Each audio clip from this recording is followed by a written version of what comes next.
You know, in addition to this Mardi Gras YouTube series, I've published the Mardi Gras Guide magazine. I've done books about Mardi Gras and individual crews. But for the past several years, I've had the pleasure of working with the Fox 8 local First News team. And we've done quite a few features on Mardi Gras. And here's one of them I hope you might like. Always spectacular. They're always wonderful. That's why we come back every year. It's a show that commands an audience, a big audience, on Fat Tuesday. It's just Mardi Gras. We're having fun. The Bourbon Street Awards never disappoint. You guys, these costumes are awesome. Thank you so much.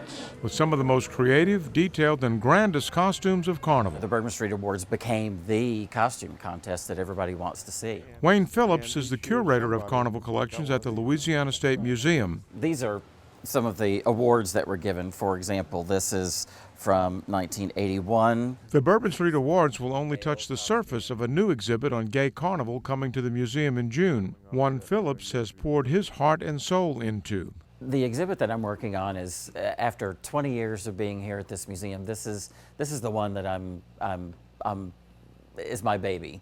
I've been working on this exhibit for several years. Phillips says author Howard Smith, who released a book on the history of gay carnival last year, became instrumental in helping him find artifacts that he may otherwise have never acquired.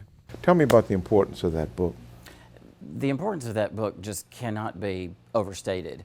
Nobody had ever attempted to write a comprehensive history of gay carnival. What he would do in his research is that he would find people to talk to and interview for his research, and then he would ask them, do you have memorabilia to share? Do you have photographs? Do you have ball invitations? And if they did, then a lot of those materials were actually sent straight to the State Museum. The showpiece of the exhibit is this grandioso dress made for the king of the Petronius Ball in 2000. And you can tell that it is meant to represent a dragonfly. And the theme of the ball that year was Carnival in Venice. So what they did with this costume is they sort of inverted Venice, and instead of Venice, Italy, he was Venice, Louisiana. Every inch of the costume is handmade. The designer went to extreme lengths to pay attention to the tiniest details. When he designed, in particular, the wings here, he studied real dragonfly wings under a microscope. And artists like Carter Church, who was one of the great costume designers. One of the things Phillips has pursued the most for the collection and the exhibit are original costume plates from some of the best-known carnival costume designers. And when we can collect original works of art on paper, you see the process, you see where it started. Another prized possession, an invitation to the last ball for the first ever gay carnival club. There's only maybe 2 or 3 of these in existence. The short-lived crew of Yuga.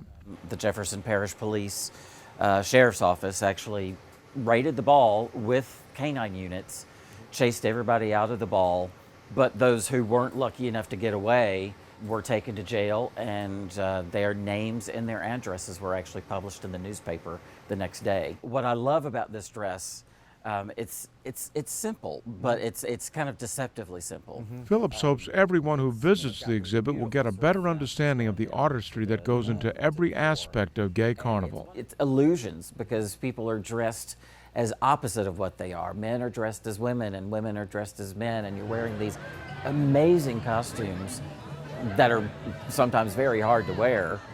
So there's this sense of grandeur and illusion and flamboyance to gay carnival. In the French Quarter, Arthur Hardy, Fox 8 Local First.